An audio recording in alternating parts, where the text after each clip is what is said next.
Wisconsin Senator Ron Johnson, member of the Senate Homeland Security and Governmental Affairs Committee and member of the Senate Finance Committee. Senator Johnson joins us now. Sir, thank you very much for coming on today. If we could just start with your thoughts following the death, the murder of Charlie Kirk. Well, good morning. I think the morning after I woke up with one thought in my mind, the human frailty, that we truly don't appreciate what we've got till it's gone. I think that's certainly true with Charlie Kirk. I met Charlie very early on, probably right away in 2012, just as he was starting turning point. I was actually shocked to realize he was only 31 years old. I assume, based on just how smart and intelligent and knowledgeable and articulate and accomplished he was back then, they had to be probably his mid-20s. He's always been, I think, wiser beyond his years. So I was actually kind of shocked to find out he was only 31 years old. But he was the epitome of what everybody in the political realm says we want. We want somebody who's willing to discuss the issues, that tries to win an argument not by raising their voice, but sharpening that argument. Unfortunately, we've lost him now. And now we are really starting to see what he leaves behind, the void, his influence.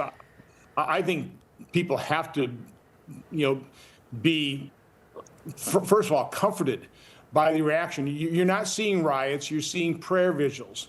And you're not seeing them just in small little pockets, you're seeing them across the country and around the world. Charlie Kirk's impact was like Charlie Kirk, extraordinary.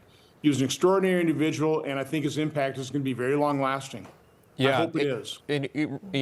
To your point, we're watching some of these videos here of Charlie not just as a political activist, commentator, show host, but a father and a husband, and those were his top billing, if you will.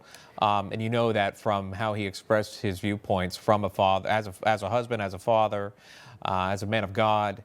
And that's how many people see this. You mentioned no rioting, no looting. It's just prayer vigils that you're seeing after this assassination. And many people that didn't even know Charlie Kirk, and I'm finding this on social media, that didn't know Charlie Kirk, see this as something greater. See this as good versus evil. Can you comment on that? Well, again, as his wife pointed out, if you think you were silencing Charlie Kirk, you haven't seen anything yet. I described him on a telephone town hall yesterday, as an evangelist for really two causes. First of all, for the cause of all the principles that make this country great: freedom, free market system, freedom of speech, which he was a tireless advocate for, but also he's an evangelist for his faith. And so I described him as people immediately described him. He's a martyr for those causes. I was disappointed that a pastor from Wisconsin on the call challenged me on that. So he wasn't a martyr.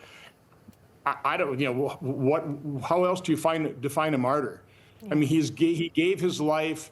His last moments were in doing exactly what he preached. He was going into and engaging in civil discourse and discussion with people whose political views he didn't agree with, and they didn't agree with him. But by talking, he always felt you could see the humanity in the other person, and you could then avoid violence because of that.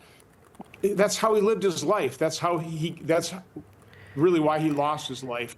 That is the very definition of a martyr. And what happens with martyrs is their message gets amplified over the days, the weeks, the months, the years, the decades, and the centuries. I think Charlie Kirk's influence is just going to grow, and I hope it does, because there's a very positive influence on our society. There have already been reports that thousands of college-age students want to start Turning Point chapters at their own universities. So to your point, the messaging, the viewpoint isn't going away that he was preaching.